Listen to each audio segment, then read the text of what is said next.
Ganz ursprünglich wurde das Alte Testament auf Hebräisch niedergeschrieben. Einige Textstellen auch in Aramäisch. Hebräisch war die Sprache des Volkes Israel, Aramäisch die Muttersprache Jesu und die Sprache Palästinas. Etwa um 1000 vor Christus entstanden die 5 Bücher Mose des Alten Testaments, die in der jüdischen Religion als Tora bezeichnet werden. Bevor das Alte Testament erstmals auf Hebräisch niedergeschrieben wurde, hatten die Menschen die biblischen Geschichten schon jahrhundertelang mündlich von Generation zu Generation weitergegeben. Schon etwa 250 Jahre vor Jesu Geburt wurde die Tora aus dem Hebräischen in die damalige Weltsprache, das Griechische, übersetzt. Denn bereits seit dem 6. Jahrhundert vor Christus lebten Juden in Griechenland.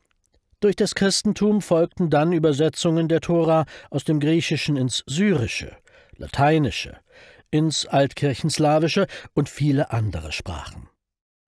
Nach dem Tod Jesu um 30 nach Christus begannen die Christen in Palästina, Syrien und Ägypten von Jesu Leben und Botschaft zu erzählen. Ihnen war es wichtig, von Jesu Tod und Auferstehung zu berichten und an seine Worte, seine Wundertaten und an die Begegnungen mit ihm zu erinnern. Das Neue Testament entstand. Dessen frühester schriftlicher Text stammt vermutlich aus dem Jahr 50 nach Christus.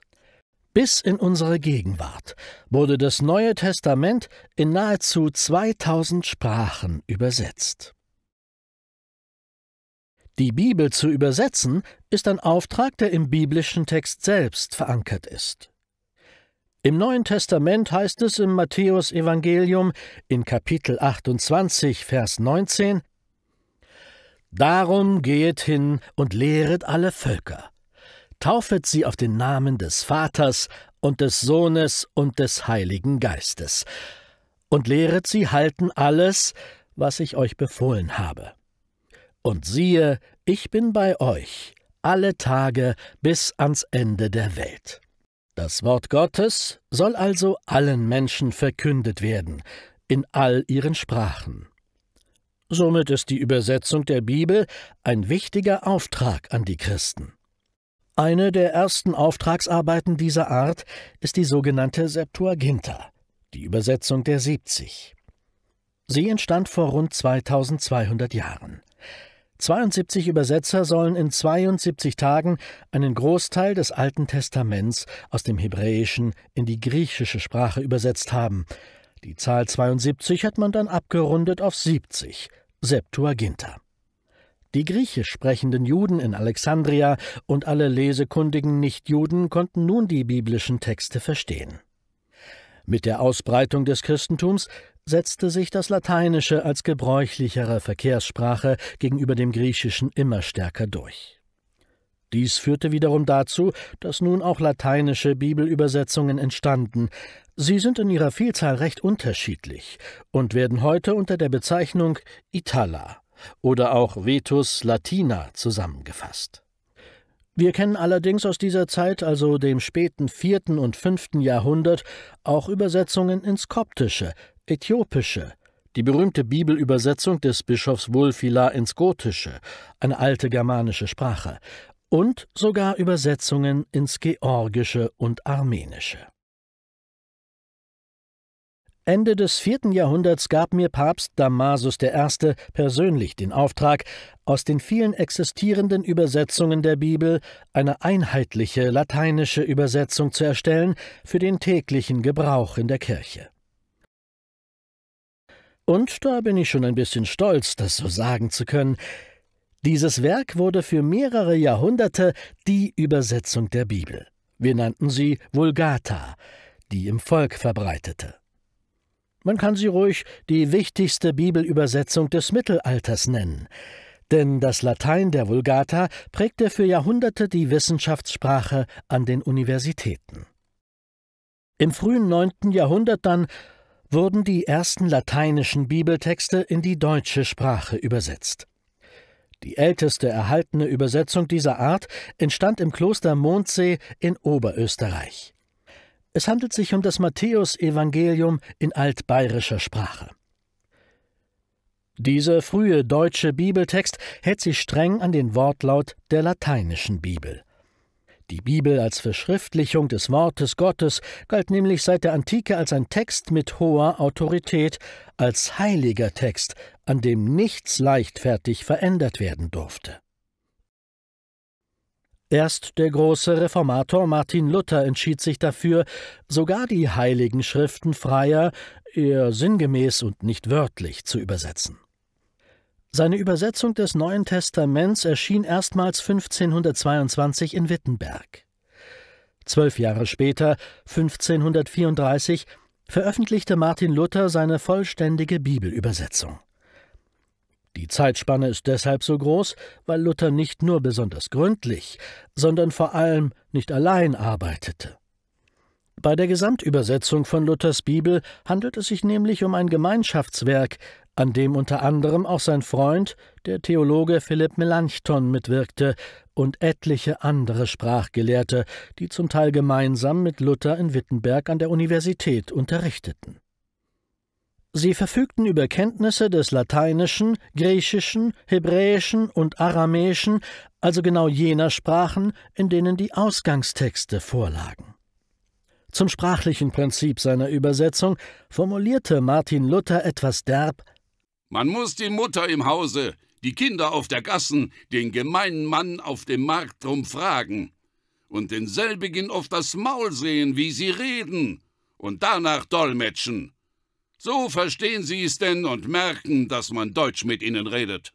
Ihr seht, es war ihm wichtig, sich von der Wort-für-Wort-Übersetzung zu lösen, zugunsten eines volkssprachlichen, also alltäglicheren Stils, den die Menschen wirklich verstehen konnten.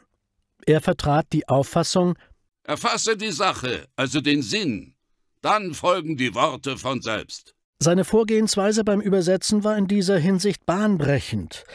Sein Satzbau, sein Wortschatz und sein Stil wurden richtungsweisend für die neuhochdeutsche Schriftsprache. Das heißt aber nicht, dass Luther die heiligen Texte der Bibel in unangemessene Umgangssprache übersetzte. Die jahrelange und gemeinschaftliche Übersetzungsarbeit kam auch zustande, weil trotz der sprachlichen Verständlichkeit der angemessene, würdevolle Grundton erhalten bleiben sollte. Außerdem strebte Martin Luther danach, dass seine Texte nicht nur im mitteldeutschen Raum verstanden wurden, so dass er sehr sorgfältig nach einem Ausgleich der dialektalen Unterschiede des Deutschen suchte. Auch entstammten die Gelehrten, mit denen Luther an der Bibelübersetzung arbeitete, verschiedenen Gegenden Deutschlands, so dass sie durch ihre jeweils unterschiedlichen Herkunftsorte um die verschiedenen regionalen Ausdrucksvarianten wussten. Ihre gemeinsame Arbeit an der Bibelübersetzung führte schließlich zu einer Form des Deutschen, die in einem größeren geografischen Raum verstanden werden konnte. Der Buchdruck ermöglichte zudem eine schnelle Verbreitung seiner Bibelübersetzung. Allein im Jahr 1523 erschienen 12 Nachdrucke von Luthers Übersetzung des Neuen Testaments. Aber lasst uns noch einen Blick über die deutschen Grenzen hinauswerfen. Auch die englischen Bibelübersetzungen stützten sich größtenteils auf meine lateinische Einheitsübersetzung, die Vulgata. Die erste englischsprachige Übersetzung vollendete John Wycliffe 1382 mit seinen sprachkundigen Kollegen. Sie wurde der erste maßgebliche Bibeltext in England nach dem Frühmittelalter. Die Grundlagen für die heutige englische Bibel legte allerdings William Tyndale mit seiner Bibelübersetzung zu Beginn des 16. Jahrhunderts. Aus ihr zitiert wenig später sogar William Shakespeare. Anfang des 17. Jahrhunderts beauftragte König Jakob I., King James, schließlich eine englische Übersetzung der Bibel für die anglikanische Kirche. Sie ist seit ihrer Veröffentlichung im Jahre 1611 die einflussreichste englischsprachige Übersetzung der Bibel. Heute kennt man sie besser als King James Bibel. Die Geschichte der Bibelübersetzung ist eine von in höchstem Maße gelehrten, tiefgläubigen und meist unwahrscheinlich mutigen Übersetzern, die häufig ihr Leben aufs Spiel setzten, um Gottes Wort dem Volk zugänglich zu machen. Sie alle prägten mit ihrer klaren und kraftvollen Sprache zugleich die sprachliche und kulturelle Entwicklung ihrer Länder. Zeitgenössische Überarbeitungen der Bibel haben, aus meiner Sicht, zumeist Kleinigkeiten zum Gegenstand. Veraltete Formulierungen, die erneuert werden, oder kleinere Schwächen der Übersetzung, die korrigiert werden müssen. Die Bibel lag Anfang 2016 in 2935 Sprachen, ganz oder in Teilen übersetzt vor. Linguisten schätzen, dass es weltweit rund 6900 Sprachen gibt. Andere gehen von einer noch größeren Zahl aus. Es ist also noch viel zu tun. So möchte ich Ihnen zum Abschluss noch Folgendes mit auf den Weg geben, das in Kapitel 1, Vers 25 im ersten Brief des Apostels Petrus nachzulesen ist. Das Wort des Herrn aber bleibt in Ewigkeit.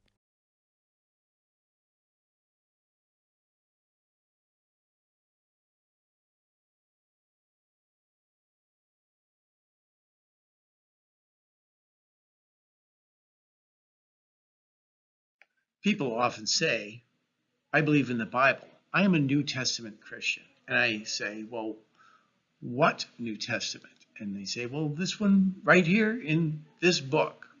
And I say, well, that's written in the last 20 years. That's in English. And they say, well, I know that it's really the ancient Greek, and this is just a translation. And so if I say, well, where is the ancient Greek New Testament? I mean, I can show you the original copy of the Constitution and the original copy of the Declaration of Independence. Where is the original copy of the New Testament? Over 5,800 Greek language New Testaments exist that predate the printing press. Well, we no longer have the original copy that was written by the apostle or his stenographer. But we do know that they were copied immediately and circulated around the Mediterranean to the early churches: Antioch, Jerusalem, Asia Minor, Rome. And we know that they were also copied by monks throughout the Dark Ages in their monasteries. And every once in a while, an alteration, a variation would occur. In red, you see that the word only has dropped out of the text, but it still makes sense grammatically, and it doesn't conflict with doctrine. So the monk might not have noticed. And so they continued to make copies after copies after copies until we end up with the 5,800 manuscripts which exist today. Many of the early copies, of course, had been destroyed over the ages, and most of the copies we have are more recent. They've been classified into four groups: the Byzantine, the Alexandrian, the Caesarean, and the Western. A few have elements from more than one group. The names of these groups are just convenient labels. We do not know for certain the place of origin for the individual manuscripts.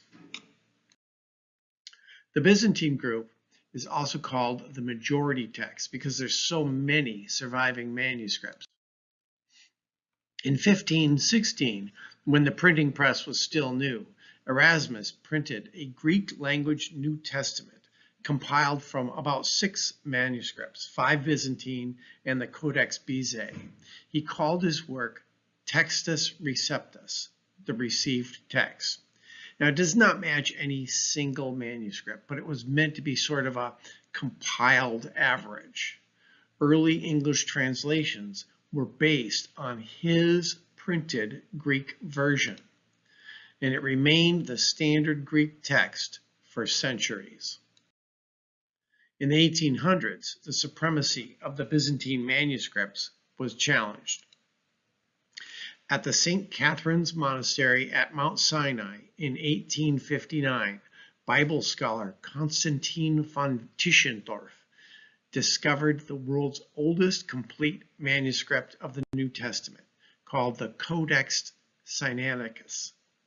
And another extremely old text, the Vaticanus, had been kept in the Vatican for centuries, but no one realized how valuable or how old it was. Only in the 1800s did scholars realize that these two versions were quite different from the Textus Receptus of Erasmus. This was eventually printed by Westcott and Hort, and it became the basis for the New Testament for most modern versions, including all Catholic Bibles, the New American Standard Bible, the New International Version, and the English Standard Version. And how does the difference actually look in my own Bible?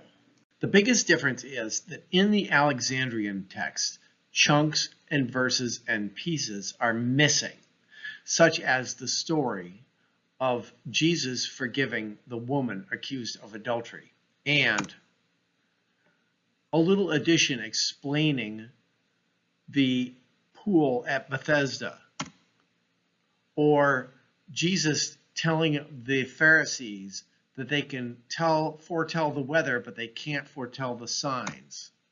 Or Jesus at the Last Supper explaining the significance of the bread and the wine. And there are a few others that are missing. The argument is sometimes framed this way. If the Byzantine text is the most accurate, the truest transmission of the original text, then the Alexandrian texts are just sloppy scholarship, just poor scribal work. Perhaps they had an apprentice doing it. But those errors have been hidden for almost 2,000 years, so it made very little difference. If, however, the Alexandrian text is the truest and most accurate transmission of the original text, then the Byzantine texts have intentional deceptions put into them which have been misleading the church for almost 2,000 years. So it is important that we look into this. Let's examine some basic differences. The overwhelming number of ancient manuscripts are Byzantine texts. The Institute for New Testament Textual Research in Münster, Germany, collated 522 complete or nearly complete manuscripts of the general epistles and found that 71% of them follow the Byzantine reading in at least 90% of 98 test places. Dean Bergen claims in his book, The Traditional Text, that 995 out of 1,000 manuscripts are Byzantine. 2. Byzantine texts are quite consistent with each other. 3. Most of the Byzantine manuscripts were created in the 800s or later. Only 6 Byzantine type manuscripts exist from before the 9th century. On the other hand, the earliest manuscripts are Alexandrian. Surviving Greek New Testament manuscripts from before the 9th century are comparatively rare, but 9, which is over half of the total that survive, witness a more or less pure Alexandrian text. 2. Alexandrian manuscripts differ fairly widely from each other.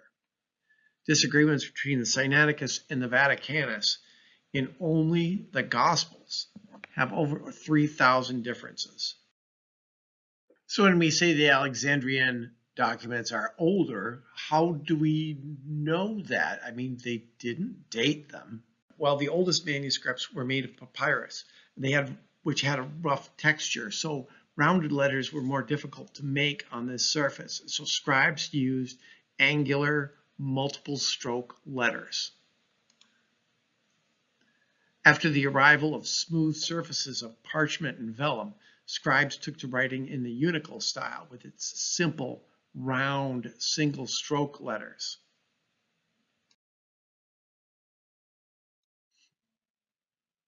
Unical is like a font, and it was used from the 4th to the 8th century AD. Here's an example of it. Unical is an example of a majuscule font. Majuscule means simply it's written in all capital letters.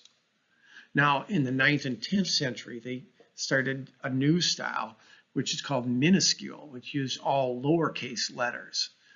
And even a non-scholar can look at these two examples and see the vast difference between the styles. That helps you date them. The early documents were also written in scriptio continua, a style of writing without spaces or other marks between the words or sentences.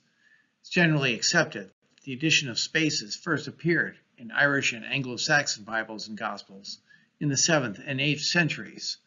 And after this, an increasing number of European scribes across Europe began using spaces. And by the 13th and 14th centuries, all European texts were written with word separation. While we're on vocabulary, you'll often see the word codex. Codex simply means a handwritten book, in contrast to a papyrus fragment or a scroll. And you'll also see the word lacuna, which is a gap in a manuscript. A manuscript or text suffering from gaps is said to be lacunose. The argument of those who support the majority text is that the texts, the manuscripts that are most numerous are most likely to be the accurate transmission of the text. The arguments of the Alexandrian proponents, on the other hand, is that the documents they favor do date from an earlier era, while the Byzantine documents are mostly much later, but not all much later. We do know they came from somewhere. They didn't appear out of thin air, and we in fact have several documents that are quite a bit earlier, some perhaps only 50 years after the Alexandrian texts. The reason we have documents that don't belong to either group is that sometimes in the early ages, Gospels and letters were copied as individual documents. So some New Testaments relied on Gospels from the Byzantine group and letters from the Alexandrian group. We also have the Codex Bezae, which belongs to neither group. In addition, the Byzantine text is quoted by many early church fathers, including Polycarp, Titian, Irenaeus. We also know that Jerome, when he translated the Bible into Latin, used both Greek manuscript types, the Alexandrian and the Byzantines. We know these documents were around earlier, even though none of them survived. Proponents of the Alexandrians, however, can point to fragments that are older than complete manuscripts that we have. This is enough basic information to serve as an introduction. And if you're interested in this topic, there's plenty more on YouTube on this argument. Here are some links I found helpful in introducing me to this topic.